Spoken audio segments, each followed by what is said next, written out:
Hello বন্ধুরা, আজকে আমরা দেখব 4 year undergraduate programme first সেমিস্টারের রিঅ্যাসেসমেন্ট প্রসেস সম্পর্কে। প্রথমে যে কোনো একটা ব্রাউজারে এসে UGBexam.net সার্চ করতে হবে। তারপরে প্রথমে যে option 4 year undergraduate programme, ওখানে ক্লিক করতে হবে।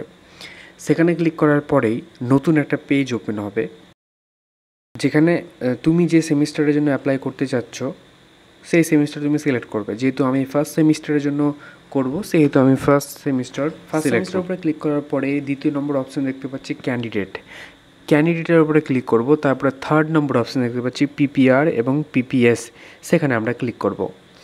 ক্লিক করার পরেই দেখতে পাচ্ছি নতুন একটা পেজ, যেখানে তোমার রেজিস্ট্রেশন নাম্বার এবং তোমার নামের ফার্স্ট 3টা ক্যারেক্টার চাওয়া হচ্ছে। তুমি তোমার রেজিস্ট্রেশন নাম্বার দাও এবং তোমার নামের প্রথম 3টা ক্যারেক্টার দাও। তোমার নামের প্রথমে যদি MD থাকে তাহলে তুমি MD দিয়ে স্পেস দেবে, তারপরে লগ ইন করবে।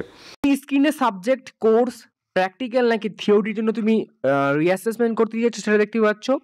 প্রথমে দেখতে পাচ্ছ সিরিয়াল নাম্বার, তোমার কোন সাবজেক্টে ব্যাক এসছে, তোমার কোন সাবজেক্টে তুমি রিঅ্যাসেসমেন্ট করতে চাও তার আগে তোমাকে টিক বক্সে টিক করতে হবে।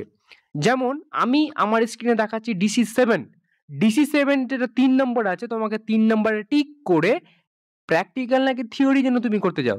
আমি যেহেতু থিওরির জন্য করতে যাই, তাহলে আমি থিওরিতে টিক করব। তারপরে PPR নাকি PPS সিলেক্ট করব। মাথায় রাখবে, যতক্ষণ না পর্যন্ত প্রথমের যে সিরিয়াল নাম্বারের যে টিক বক্স আছে ওখানে যতক্ষণ না পর্যন্ত তুমি টিক করছো, ততক্ষণ পর্যন্ত তুমি PPR অথবা PPS সিলেক্ট করতে পারবে না। এবার কথা হচ্ছে PPR কি এবং PPS কি।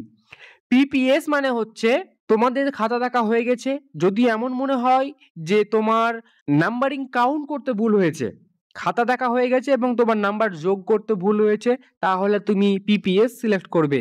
আর যদি মনে হয় তোমার খাতা পুনরায় দেখা হবে, প্রতিটা প্রশ্ন আবার দেখবে, প্রতিটা উত্তর আবার দেখবে, তাহলে তুমি সেটাকে PPR সিলেক্ট করবে। ঠিক আছে, আমি PPR সিলেক্ট করলাম।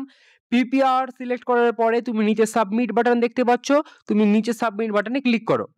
সাবমিট বাটনে ক্লিক করলে নতুন একটা পেজ দেখতে পাচ্ছ, যেখানে সাবমিটের জায়গায় প্রিন্টের অপশন চলে এসেছে। তুমি প্রিন্টে ক্লিক করলেই তোমার PDFটা জেনারেট হয়ে ডাউনলোড হয়ে যাবে। ঠিক আছে, তো তুমি সেই PDFটা দেখতে পাচ্ছ, এই PDF কপিটাই তোমাকে প্রিন্ট আউট করতে হবে। এবার লাস্ট কিছু কথা বলছি, মনোযোগ দিয়ে শোনো। তোমাকে এই প্রিন্ট আউট কপিটা কলেজে জমা করতে হবে।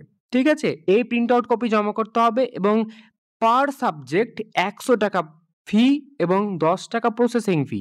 যদি তুমি একটা সাবজেক্টে করো তাহলে তোমাকে 110 টাকা পেমেন্ট করতে হবে। তুমি তোমার পেমেন্ট করে পেমেন্টের রিসিপ্ট এবং তুমি যে ফর্ম ফিল আপ করেছো তার রিসিপ্ট তোমাকে প্রিন্ট আউট করে তোমার অফিসে বা তোমার কাউন্টারে গিয়ে জমা দিতে হবে। মালদা কলেজের স্টুডেন্টদের ক্ষেত্রে আমি বলছি, ফর্ম ফিল আপ করার পরে সেই কপিটা তুমি 106 নম্বর ঘরে নিয়ে যাবে, তুমি স্যারকে দেবে, তারপরে তোমার পেমেন্টের অপশনটা ওপেন করে দেওয়া হবে। তোমাকে বলা হবে তুমি পেমেন্ট করে নিয়ে আসো।